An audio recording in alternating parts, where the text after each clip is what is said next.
Morning, everyone. Sitting on my porch on Easter Saturday morning, just surrounded by birds chirping, the sun starting to come out after a wet, rainy week, and reflecting on the fact that spring didn't get the memo about the coronavirus.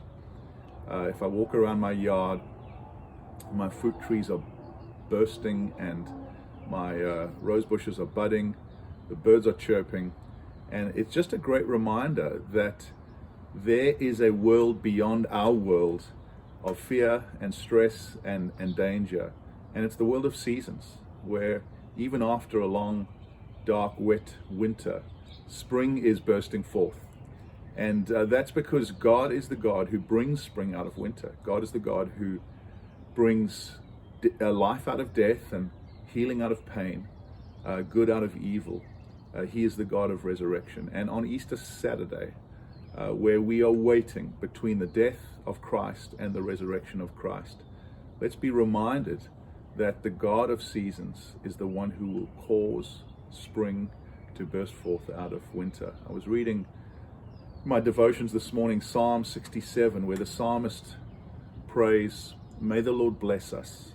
May the Lord make his face to shine upon us and be gracious to us." And he's really echoing Aaron's prayer and blessing in Numbers 5. It's such a well-known blessing, and it's one that I found myself praying over Southland's congregation every time I've preached the last few weeks on video.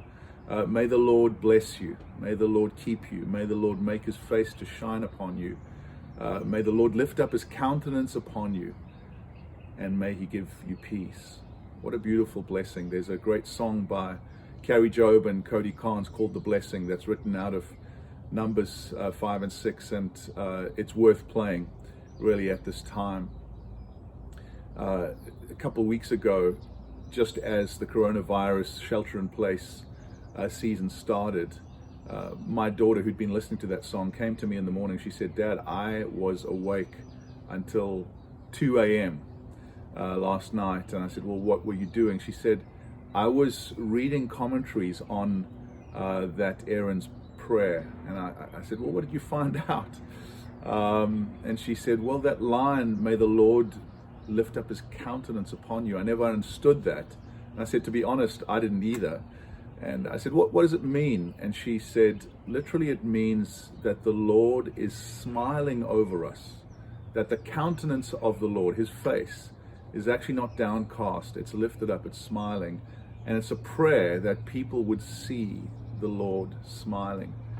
That is just so profound for us at a time when it seems circumstances are frowning. We can so easily interpret our circumstance as God frowning.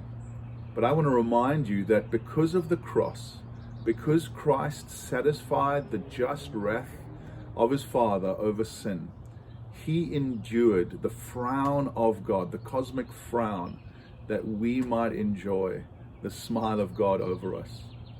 And so in the midst of circumstances that seem to frown, I want to pray that you would see the Lord smile. May the Lord lift up his countenance upon you and give you peace.